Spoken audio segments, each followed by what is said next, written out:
hermano Antonio, yo creía que hubo un momento que yo quería, pero será verdad que es de mí que está hablando.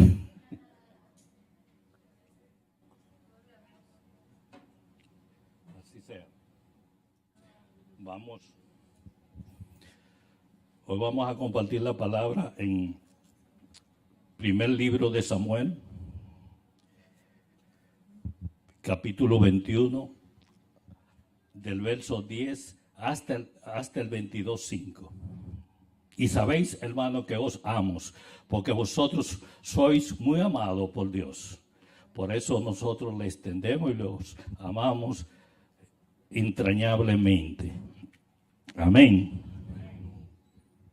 Estamos como en intimidad, pero aún así sabemos que somos más de lo que nuestros ojos pueden ver, porque por ahí por las redes sociales están muchas personas, nos están viendo. Ahí está doña Miriam, ya muchos de los que están lejos, que están viviendo en otros países y que nos están viendo, y aún de los hermanos que no han podido llegar hoy aquí a tiempo, pues nos están viendo. Pero apriétense, que somos para que sientan el calor. No se duerman, porque hoy va a ser muy notorio, ¿verdad? Como estamos en intimidad, aunque aquí no se acostumbra a eso, ¿verdad? Que se duerman. Y yo lo voy a poder ver de aquí, porque de aquí yo veo casi a todo el mundo. Gloria a Dios. Bien. Primero de Samuel, capítulo 21, arrancamos en el verso 10. Se levantó David aquel día y, huyendo de la presencia de Saúl, se fue a Aquís, rey de Gat, y se le dijeron aquí sus siervos: ¿no es este David, el rey de la tierra? ¿No es este de quien cantaban en las danzas, diciendo: hirió Saúl a sus 1000 y David a sus 10,000? David guardó en su corazón estas palabras y temió mucho de Aquís, rey de Gat. Por eso cambió su manera de comportarse delante de ellos y se fingió loco en medio de ellos. Arañaba las puertas y dejaba que la saliva le corriera por las barbas. Aquí dijo a sus siervos: mirad, este hombre es un demente. ¿Por qué lo habéis traído ante mí? ¿Acaso me hacen falta locos para que hayáis traído a hacer sus locuras delante de mí? ¿Va a entrar en mi casa? 22. Partió David de allí y se refugió en la cueva de Adulán. Cuando sus hermanos y toda la casa de su padre lo supieron, fueron allí a reunirse con él. Además, se le unieron todos los afligidos, todos los que estaban endeudados y todos los que se hallaban en amargura de espíritu, y llegó a ser su jefe. Había con él como 400 hombres. De allí se fue David a Mizpa de Moab, y le dijo al rey de Moab: te ruego que mi padre y mi madre se queden con vosotros hasta que sepa lo que Dios hará de mí. Los trajo, pues, a la presencia del rey de Moab y habitaron con él todo el tiempo que David estuvo en el lugar fuerte. Pero el profeta Gad le dijo a David: no te quedes en este lugar fuerte, anda y vete a la tierra de Judá. Entonces partió David y entró en el bosque de Aré. Dios le bendiga. Su palabra está siempre bendecida por Dios. Todos sabemos que cuando el pueblo de Israel le pidió rey a Dios, Dios le puso por rey a David, hijo de Sí, y lo tuvo por 40 años. Por esos 40 años. Pero por la desobediencia de Saúl, le fue quitado como casa real. Se le transfirieron y le fue transferido, o sea, se le fue quitado por desobediencia y se le transfirió como casa real a la casa de Isaí, papá de David. Y David fue elegido como rey entre sus hermanos.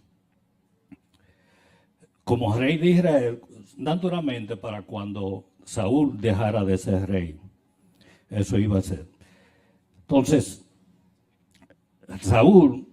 David fue elegido como rey, como próximo rey de Israel, porque tenía un corazón de acuerdo a lo que dice la palabra y lo que ha dicho Dios a través de la palabra, como él. Él tenía un corazón conforme a Dios. Eso lo podemos ver en Hechos 13. Vamos a ver para que vean la historia completa, 21 y 22. Pero en el 22, lo que le voy a resumir es lo siguiente. Dijo el Señor, dio testimonio el Señor de David diciendo, he hallado a David, hijo de Isaí, varón conforme a mi corazón, quien hará todo lo que yo quiero. O sea, se acabó la desobediencia. Amén. Él hará todo lo que yo quiero. David tuvo el privilegio de poder sincronizar, diríamos así, para que podamos ver una cosa que nosotros podemos entender, como cuando nos ponemos de acuerdo y ponemos dos relojes y los sincronizamos, que cada tap, tap, estén marchando al mismo tiempo y que vamos a estar a una misma hora, en una misma sintonía, en un lugar específico y haciendo lo que nosotros vamos a hacer o queremos hacer. O sea, él sincronizó el corazón de él con el corazón de Dios. Ojalá nosotros, hermanos, pudiéramos hacer eso y hacer esa sincronización que nosotros necesitamos para llegar a tener un corazón conforme a lo que tiene Dios, al de Dios. Amén. Entonces, ¿qué era lo que pasaba? Con el cantico en la danza de que Saúl hirió a sus miles y David a sus 10,000, eso le fue creando un celo a Saúl, y esto lo fue incomodando, porque no, para nadie es un secreto que realmente matar a Goliat fue, como diríamos, el salto a la fama de David. Realmente, entonces, eso comenzó y a traer un malestar en Saúl, un celo, podríamos decirlo. También se reunió en varias cosas que Jonatán, el hijo de Saúl, era loco con David. Entonces lo había advertido sobre ciertas cosas. También en el palacio pasaron varios incidentes, como que eran incidentes, pero era a ver si se podía llevar a David, el rey Saúl, si se lo podía llevárselo. De manera que por esta razón, en una mañana David, ya dándose cuenta que Saúl procuraba matarlo, por esos accidentes que le acababa de decir, David decidió partir de allí y huir de la presencia de Saúl. Amén. David huye de Saúl siendo buscado por y se aloja, se esconde o va a parar a un pueblo enemigo, a Gab, que era la capital, la quinta capital en importancia de los filisteos. A donde es rey aquí, que fue donde lo que estuvimos leyendo. Pero reconocido por los siervos de aquí, él tuvo miedo y se hizo un actor y dramatizó estar loco. Y cuando pudo encontrar el momento más adecuado, huyó de ahí y se fue a Adulán. pero se volvió un actor. Parece que donde él aprendió a tocar el arpa, parece que iba y brechaba los actores cuando estaban dando arte para cine. Y se volvió un excelente actor para que creyeran que estuviera loco. Esa oportunidad. Y se fue. Entonces ahí es que decide refugiarse en Adulán. ¿Qué era realmente Adulán? Era un lugar cerrado y fuerte. Es un lugar, es aquel lugar seguro que donde uno puede estar y que también servía de refugio a algunos para descansar, a alguna gente que andaban huyendo. Era un refugio de personas perseguidas, que era como lo que realmente estaba sucediendo en ese momento con David, que estaba siendo perseguido. Entonces allí se precisaba de un lugar, entre comillas, bastante seguro. Adulán y otros lugares fuertes, porque no era solamente Adulán, existían muchos lugares fuertes como él. Era en medio de ese desierto y de todo ese terreno áspero, seco, era realmente como si fuera un oasis. Realmente. También estuvieron, porque David no estuvo solamente en Adulán. David, como vimos que el consejo que le dio el profeta Gad, estuvo andando y anduvo en Gandhi, estuvo en Aré, del desierto de Sí, estuvo, como vimos también, en Aré, que es la parte boscosa de Judá. Fue lo primero que hizo, él obedeció y se fue. Pero ese lugar fuerte, Adulán, es realmente como un lugar que sirve de descanso, pero también por lo solitario que es, también sirve que si tú te pones en manos de Dios, también tú puedas allí ser formado, ser restaurado en un lugar. Pues es un lugar ideal por la soledad para que tu carácter y el carácter de un líder sea realmente y efectivamente su carácter sea forjado en un lugar como ese. Amén.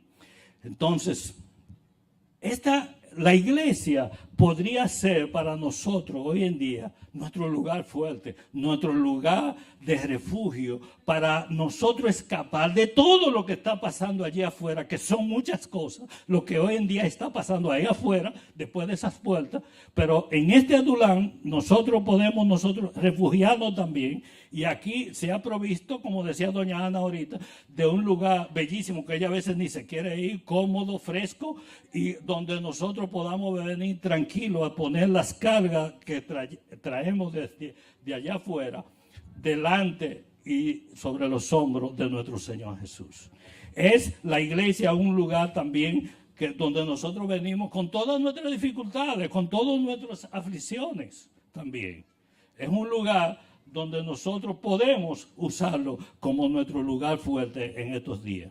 También como eso que hizo David. Toda nuestra amargura de espíritu pueden también irse de nuestras vidas también cuando venimos a este lugar dispuestos, ¿verdad?, a tener un encuentro con Dios en su casa.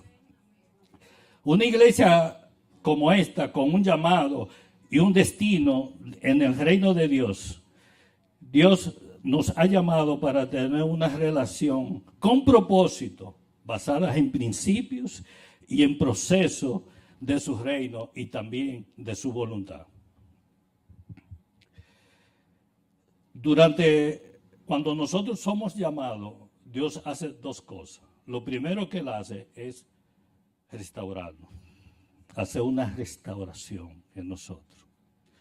Antes de nosotros ser exaltados a la posición que Él nos va a dar para que trabajemos por Él, o sea, a nuestro ministerio o lo que vayamos a hacer.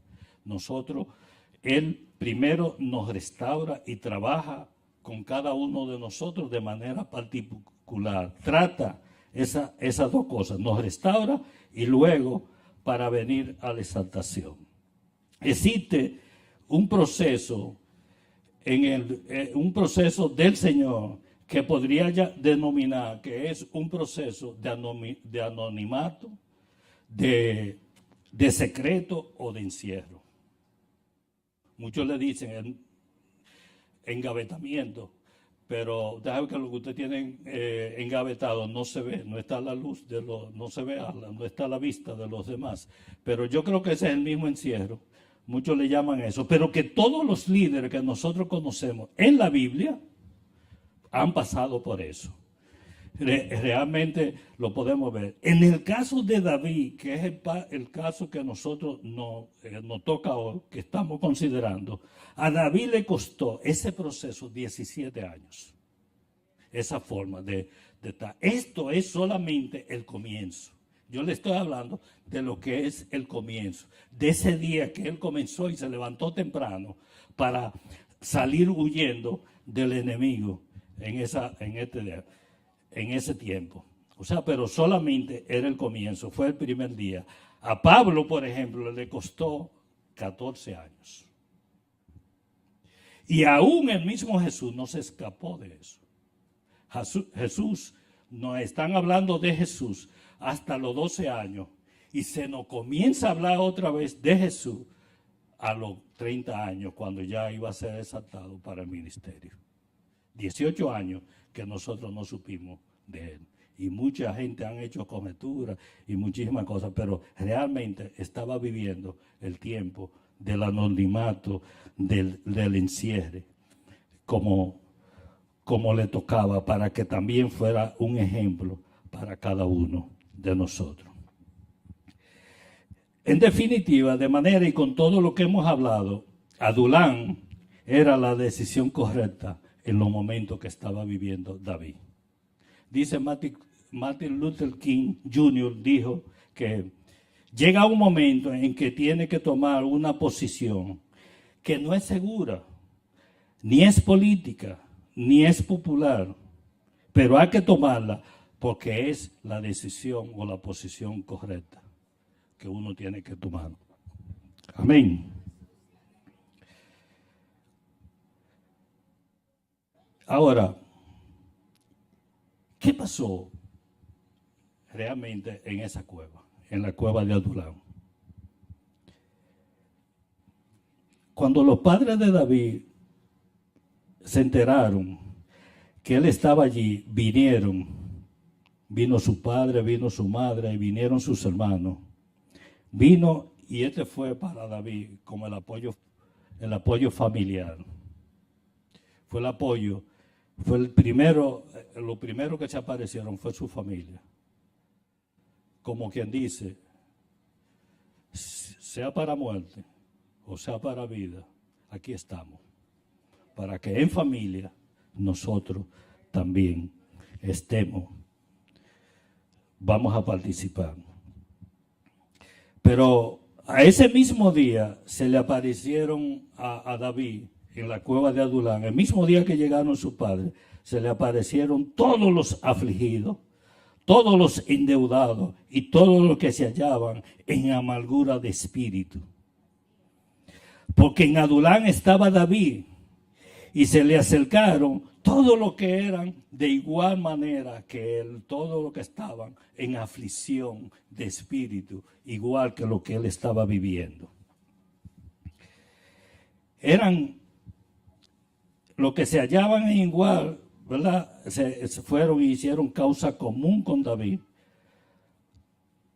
Se acercaron a él y ahí él fue hecho jefe de esos 400 hombres.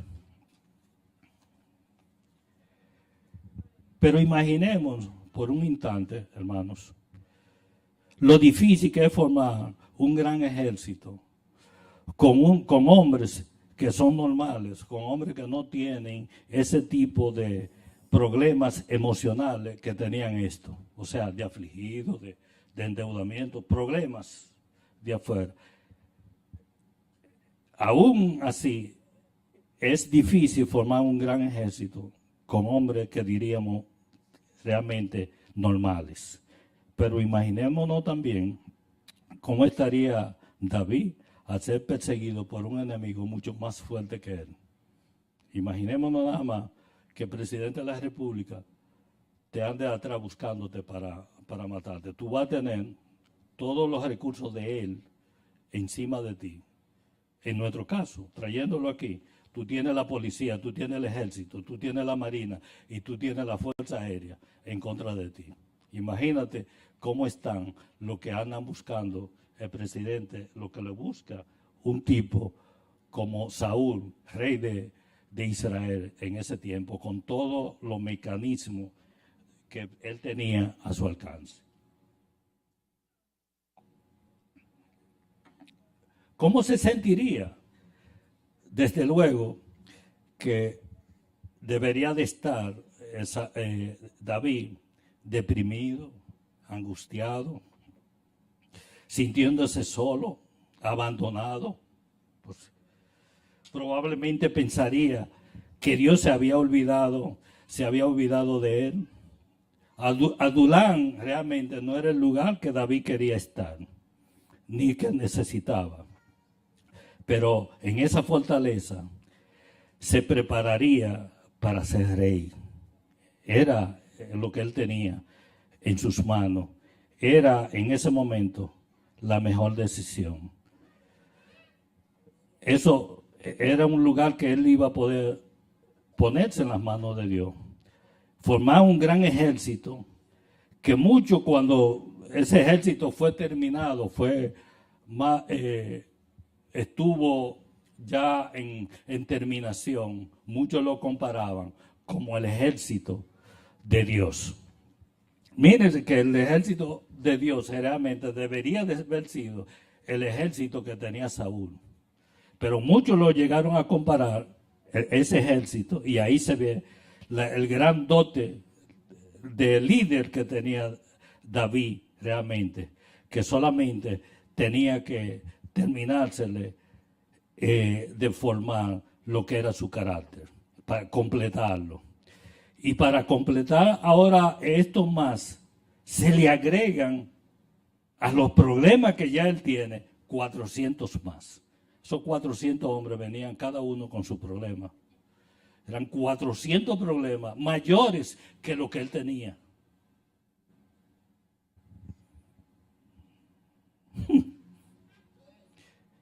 Pero yo estaba viendo, en esta semana estuve viendo a John Maxwell que decía que cuando todos tenemos una vida dura, la vida es dura para todos, pero que para el líder se multiplican las dificultades. ¿Y por qué? Y él decía, yo pienso en mí, por ejemplo, y oro por mi problema. Vamos a decir, yo también, o una persona de ustedes muy cercana a mí podría orar también por mi problema.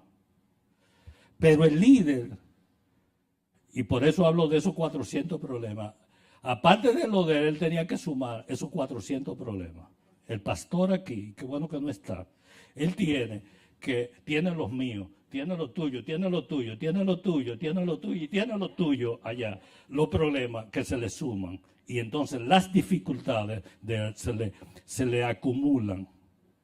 Él tiene que orar, no solamente por lo de él, sino por lo de cada uno de nosotros en cada momento. Eso era lo que Maxwell estaba diciendo y explicó. O sea, los líderes se les multiplica. Y se lo digo, hermano, porque nosotros muchas veces, quizás ese hombre muchas veces viene a levantarnos y a darnos una palabra de parte de Dios, deprimido, en aflicción de espíritu, y viene a darnos, a levantarnos y darnos el mensaje que Dios tiene para cada uno de nosotros. Sin embargo, nosotros tenemos que valorar eso. Por eso Él nos manda a que oremos por los líderes que nosotros tenemos en nuestra iglesia, en nuestro territorio. Amén. Porque realmente es así. Igualmente que lo que le dije ahorita, de lo que quería decir Martin Luther King Jr. Muchas veces él tiene que tomar decisiones que no son que no son totalmente seguras, ni son totalmente, no son políticas, no son populares. O sea, no a todo el mundo le gusta, pero tiene que tomarla porque es lo correcto. Amén. Entonces, ¿estoy yo, hermano, hablándole a la iglesia en esta noche? ¿O simplemente soy un metal que está resonando? Gloria a Dios. De manera que se le llegaron estos 400 hombres, cada uno con su problema, que eran 400 problemas más que se le agregaban a David, independientemente de su situación. Pero naturalmente, si nos ponemos a pensar de manera humana o como fuere, estos hombres tienen que haber sido escogidos y enviados por Dios. No hay forma para que te lleguen a ti 400 hombres de un mismo en un solo día, si no es enviado por Dios. Esos 400 hombres tienen que haber sido enviados por Dios, escogidos por él cada uno, para que se formaran junto con David y fueran su fuerza, verdaderamente quienes lo iban a sostener. Que él hiciera, porque los líderes regularmente su trabajo es agarrar gente ordinaria para transformarla en gente extraordinaria. Amén. Eso es lo que tenemos que hacer. Mire, si Jesús agarra esos doctores de la ley, agarra esos individuos, esos maestros que habían en Israel en el tiempo que él vino, todavía estuviéramos peleando y él todavía no había podido subirse a la cruz a redimirnos por nuestro pecado. Porque a veces lo que sabemos no se puede en eso. Por eso Dios dice en las cartas de los Corintios, en las primeras cartas a los Corintios, capítulo 1, verso 25 al 28, dice lo siguiente. Todo estoy leyendo en Reina Valera 95. Porque lo insensato de Dios es más sabio que los hombres, y lo débil de Dios es mucho más fuerte que los hombres. Considerad, pues, hermanos, vuestra vocación, y ve que no hay muchos sabios según la carne, ni muchos poderosos, ni muchos nobles, sino que lo necio del mundo escogió Dios para avergonzar a los sabios, y lo débil del mundo escogió Dios para avergonzar a lo fuerte, y lo vil del mundo y lo menospreciado escogió Dios, y lo que no es, para deshacer lo que es. Por eso entiendo que Dios le envió a esos hombres que aparentemente no servían para nada, que eran menospreciados probablemente, y para que de ahí salieran totalmente transformados. El mundo sería muy aburrido si un hombre extraordinario se rodea de gente extraordinaria también, porque sería muy aburrido, no tendría balance. Lo primero que hizo David entonces, llevar a sus padres a Moab, porque no le iba a poner a los viejos a coger ese trote de juidera, ¿verdad? Es lo primero, una parte muy responsable. Y creo que escogió, aunque no lo dice bien claro, creo que escogió a Moab porque Ru era moabita, era de Moab también, moabita. Y Ru es la bisabuela de rey David. De manera que aunque él va y lo pone bajo la cobertura, bajo la presencia del rey de Moab, es posible que ellos tuvieran algunos familiares también. De manera que por eso pensaría David que era el mejor lugar donde ellos podían estar. Y eso es lo primero. Después que él hizo esto, lo que estaban con él se pusieron bajo la autoridad de Dios, para que entonces comenzara lo que dijimos ahorita, el proceso entre ellos, para que fuera Dios que le formara el carácter a cada uno de ellos. David sabía realmente que no era, su seguridad no dependía de la cueva de Adulán, ni ninguno de los lugares fuertes. Él sabía que su seguridad dependía de la roca, que es Dios. Es Dios que él sabía, estaba consciente que él simplemente estaba viviendo los propósitos de Dios. Aunque él estaba viviendo su propósito, pero quien lo sostenía era Jehová, la roca. Y así dice, y esto dice él en el Salmo 31, los versos 3 y 12 de la parte B al 16, dice lo siguiente: tú eres mi roca y mi castillo, por tu nombre me guiará y me encaminarás.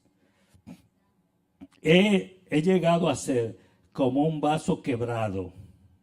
Oigo la calumnia de muchos. El miedo me asalta por todas partes. Mientras conspiran juntos contra mí e idean quitarme la vida.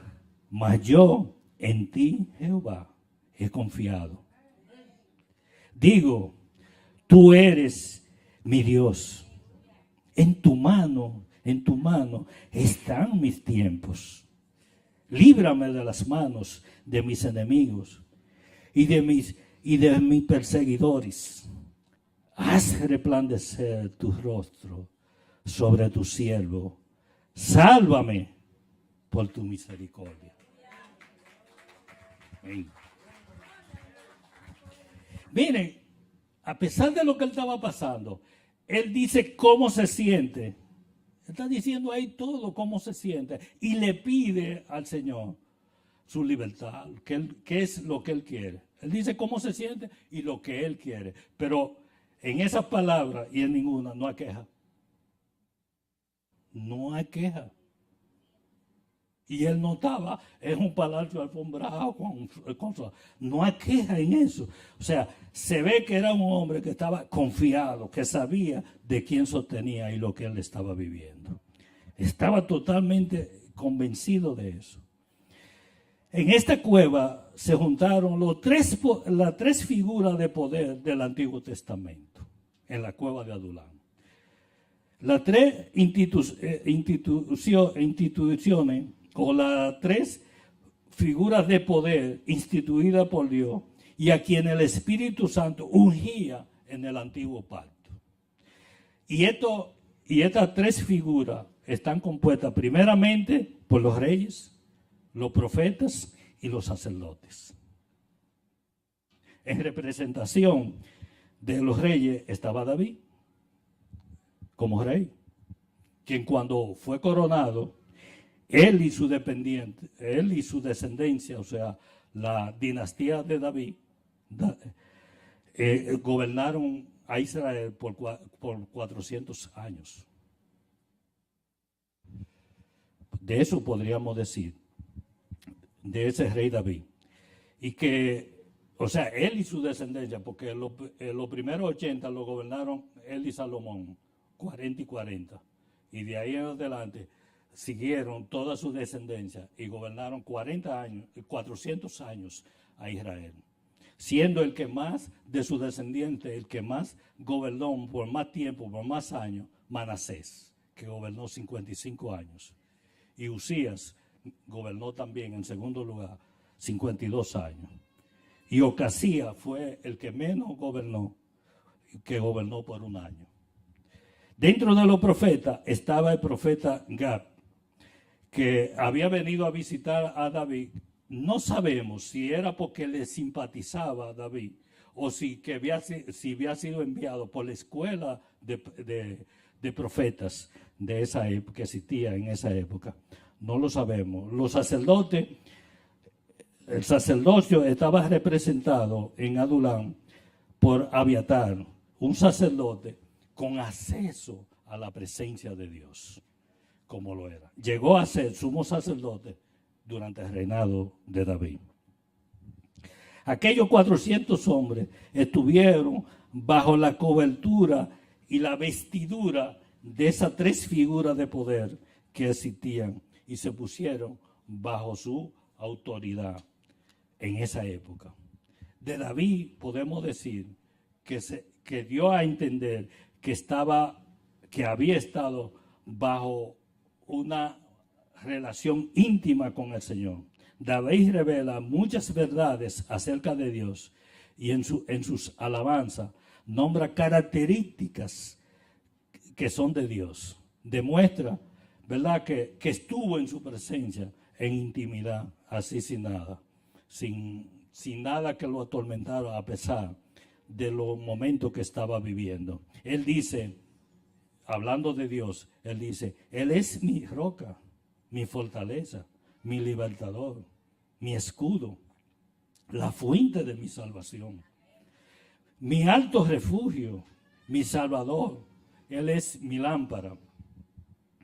Digno de alabanza es Él, es atento y Él es el quien me rescata, galardonador, el que me mira, es fiel, el que se revela a sí mismo. O sea, él pudo ver esa parte, pudo ver lo poderoso que es. Dice, es poderoso, es fuerte, santo, perfecto y es escudo protector. Esto marcó las pautas para la transformación de aquellos afligidos, endeudados y amargados de espíritu, para que se transformaran de hombres emocionalmente acabados, se convirtieran en valientes, en hombres valientes. Y fueron conocidos estos hombres como los valientes de David.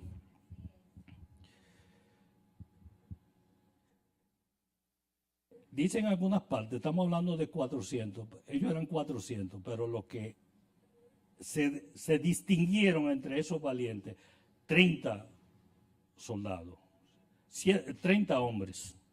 Pero habían 3 que eran los que siempre estaban alrededor de David, que no se le quitaban del lado a David en ningún momento. Estos eran José, Besabé, Andino y Eleazar. José Besabé fue el principal de los capitanes. Andino se mató en una ocasión como 800 hombres, él solo. Eleazar se levantó e hirió a los filisteos hasta que su mano se quedó pegada de su espada de pelear. Y quiero mencionar a Abisai, que no era de lo que estaban, de esos 3 que estaban alrededor, pero llegó a tener mucha importancia y llegó a Adulán corriendo también de Saúl. Pero este se distingue porque tuvo una fanática lealtad hacia David que tuvo que ser controlada. David tuvo que manejar esa lealtad de Abisai para tampoco no lastimarlo. Y este hombre, por lo menos en una ocasión, le salvó la vida a David. Pero por 3 ocasiones, él por poco mata si no lo detienen, defendiendo a su líder David. Era un hombre que se dice de él que era mucho mejor recibiendo órdenes que dándolas. O sea, no pensaba mucho, en otras palabras. Eso es lo que quiere decir. Pero en todo esto, hermano, podemos ver la fidelidad de Dios en cada una de estas cosas. Dios atiende a los que claman a Él y ofrece un escape a los problemas y es una ayuda en los tiempos difíciles. Podemos tener la certeza que siempre escucha y actúa por el bien de los que le aman. Y todos aquellos hombres, al igual que David, sin importar las circunstancias y los momentos que estuvieron viviendo, aprendieron a decir esta frase: bendeciré a Jehová en todo tiempo. Amén. Dios realmente nos promete, y eso no solamente estuvo, pero realmente en todo lo que es pasaje y lo que podemos ver, Dios promete muchas bendiciones a su pueblo. Para nosotros hoy también en el Salmo 34. Son muchas estas, pero que requieren de nuestra participación en forma activa. Comenzando en el verso 4, Él nos libra del temor.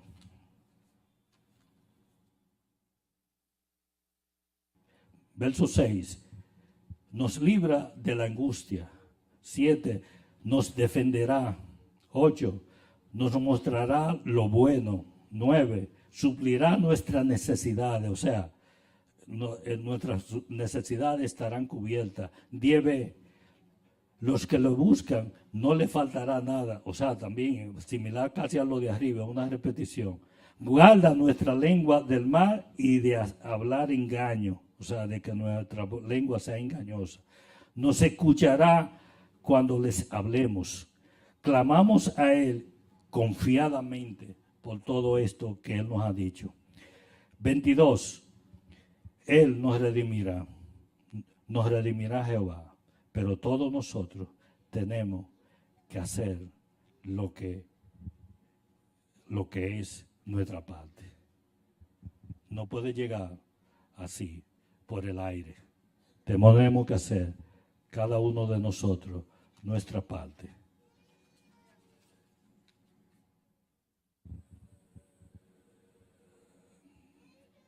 Gracias le doy a Dios por esta seguridad y por toda esta bondad, por todas estas bendiciones que Él nos da.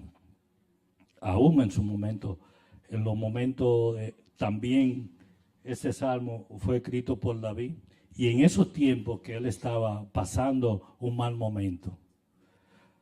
Pero si tú hoy es tu caso, que tú estás también, has venido aquí afligido, has venido aquí con amargura de espíritu, yo te pido que pase para que sea liberado. Pasa a este altar y libera tu carga, si esa es tu posición. No queremos irnos aquí y hablar de aflicciones, hablar de la fidelidad de Dios.